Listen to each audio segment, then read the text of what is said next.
अब जरा मौसम की बात कर ली जाए तो कराची में सूरज ने एक मरतबा फिर से तेवर दिखाना शुरू कर दी है। आज शहर क़ायद का दर्जा हरारत 39 डिग्री सेंटीग्रेड तक पहुंचने का इम्कान है, जबकि 1 से 3 मई तक हीट वेव अलर्ट भी जारी कर दिया है। हीट वेव के दौरान पारा 42 सेंटीग्रेड तक जाने का इम्कान है।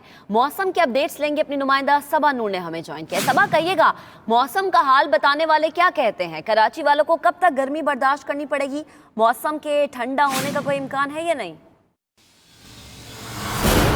हाँ जी बिल्कुल, शहरी हो जाए तैयार क्योंकि गर्मी अपना जोर दिखा रही है और हीट वेव के असरात शहर क़ायद पर मंडला रहे हैं। महकमा मौसमियात ने भी पेशगी इत्तला जारी कर दी है, तमाम इदारों को अलर्ट कर दिया गया है। मौसम का हाल बताने वाले कहते हैं कि पीर और मंगल के दरमियान गर्मी की शिद्दत में मजीद इजाफा होगा। आज भी गर्मी की शिद्दत जो है वो बढ़ना शुरू हो गई है। जो दर्जा हरारत में जो है वो बतदरीज इजाफा होगा, जिसके सबब 1 मई से 3 मई के दरमियान दर्जा हरारत में जो है वो अब मजीद इजाफा होगा और टेम्परेचर 42 डिग्री सेंटीग्रेड तक जाने का इम्कान जाहिर किया गया है। मौसम का हाल बताने वाले कहते हैं कि 1 मई से 3 मई के दरमियान जो है वो समंदरी हवाएं भी मअतल रहेंगी और शुमाल मशरक़ी इलाकों से गर्म हवाएं चलेंगी, जिसके सबब दर्जा हरारत में भी इजाफा होगा। इस सूरत हाल में जो है वो शहरी अपने घरों में महफूज रहें और बिला ज़रूरत घरों से बाहर ना निकले और निकलना हो तो अपने सरों को ढांपें और पानी का ज़्यादा से ज़्यादा इस्तेमाल करें। और तमाम इदारों को भी इस हवाले से जो है वो अलर्ट कर दिया गया है कि शहरियों को ज़्यादा से ज़्यादा नुकसानात से बचाने के लिए, उन्हें महफूज रखने के लिए जो है वो जगह जगह पानी का इंतज़ाम किया जाए और अस्पतालों में भी जो है वो